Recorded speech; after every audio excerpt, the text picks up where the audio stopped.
नमस्ते दोस्तों, सागर ghost stories में आपका स्वागत है। मैं हूं आपका दोस्त सागर और आज मैं आपको एक ऐसी सच्ची डरावनी घटना सुनाने जा रहा हूं जो हमारे ही गांव की एक तपती हुई गर्मी की रात की है। इस कहानी को अंत तक सुनिएगा क्योंकि जो मेरे साथ हुआ वो शायद किसी के भी साथ हो सकता है। ये बात आज से कुछ साल पुरानी है। जून का महीना था और गर्मी ऐसी कि जैसे आसमान से आग के गोले गिर रहे हों। हमारे गांव में उस वक्त बिजली की बहुत किल्लत थी। दो दिन तक पावर कट रहता था। घरों की दीवारें भट्टी की तरह तपने लगती थीं, इसलिए गांव का हर दूसरा बंदा अपनी खटिया उठाकर घर के बाहर नीम के पेड़ों के नीचे या गलियों में बिछा लेता था। रात के 10 बज रहे थे। गांव के चौक पर बरगद के पुराने पेड़ के नीचे कुछ बड़े बुजुर्ग बैठे ताश खेल रहे थे। उनके हुक्म और चाल की आवाजें सन्नाटे को चीर रही थीं। कुछ बच्चे दूर चबूतरे पर लुका छिपी खेल रहे थे। हालांकि उनकी माताएं बार बार घर के अंदर बुला रही थीं कि रात ज्यादा हो गई है, अब सो जाओ। धीरे धीरे सन्नाटा बढ़ने लगा। ताश खेलने वाले अपने घरों को लौट गए और बच्चों की हंसी भी शांत हो गई। रात के करीब 1:30 या 2 बज रहे होंगे। मैं अपनी खटिया पर लेटा आसमान के तारों को गिन रहा था।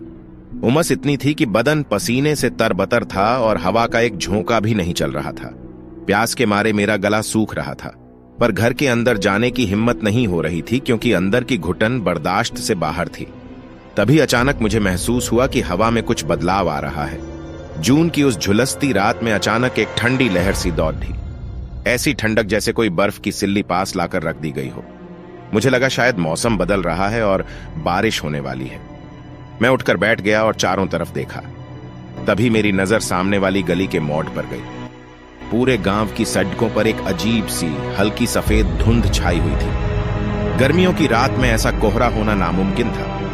मैंने अपनी आंखें मलीं और फिर जो देखा उसे देखकर मेरा खून जम गया। उस धुंध के बीच एक साया खड्डा था। वो बहुत लंबा था, करीब 7 या 8 फीट का।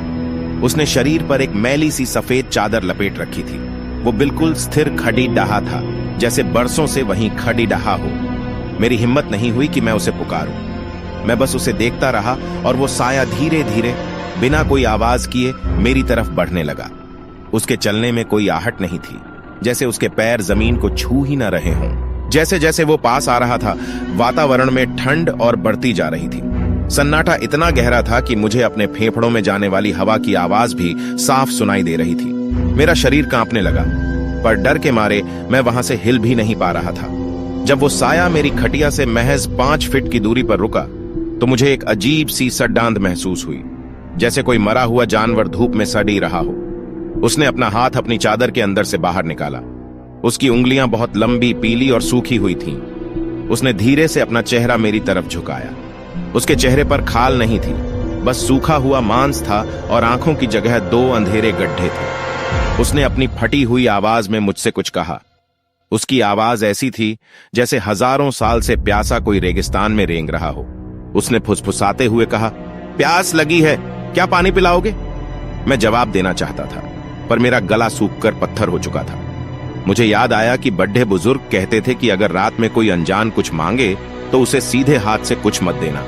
मैंने अपनी खटिया पर रखा लौटा उठाने की कोशिश की, पर वो साया मेरी आंखों में झांकने लगा। उसकी उन काली आंखों में मुझे अपनी मौत साफ दिखाई दे रही थी। वो मुझे मारना नहीं चाहता था, वो बस मुझे अपनी तरफ खींच रहा था। उसने अपना हाथ मेरी गर्दन की तरफ बढ़ाया, पर छुआ नहीं। वो बस हवा में अपना हाथ घुमाता रहा। तभी पास के मंदिर से सुबह की पहली आरती के घंटे की आवाज गूंजी। उस आवाज के होते ही वो साया अचानक पीछे हटा। उसने एक आखिरी बार मेरी तरफ देखा और उसकी वो डरावनी मुस्कुराहट मेरे कान के पर्दे फाड़ने लगी। उसने कहा, आज तो बच गए, पर याद रखना प्यास अभी बुझी नहीं है। और देखते ही देखते वो साया उस धुंध में ओझल हो गया। अगले ही पल वो ठंडक गायब हो गई और फिर वही तपती हुई गर्मी वापस आ गई। मैं पागलों की तरह भागकर अपने घर के अंदर गया और दरवाजा बंद कर लिया। मुझे अगले 3 दिन तक बहुत तेज बुखार रहा। गांव वाले कहते हैं कि मैंने कोई बुरा सपना देखा होगा, लेकिन मैं जानता हूं कि वो क्या था। आज भी जब गर्मी की रात में अचानक ठंडी हवा चलती है तो मैं अपनी खटिया छोड़कर घर के अंदर भाग जाता हूं, क्योंकि मुझे पता है वो आज भी कहीं न कहीं उस पुराने कुएं के पास खड़ी ढा मेरी प्रतीक्षा कर रहा है। अगली बार अगर आप भी गर्मी में बाहर सो रहे हो और अचानक ठंड लगने लगे तो संभल जाइएगा। हो सकता है कोई आपसे पानी मांगने आ रहा हो।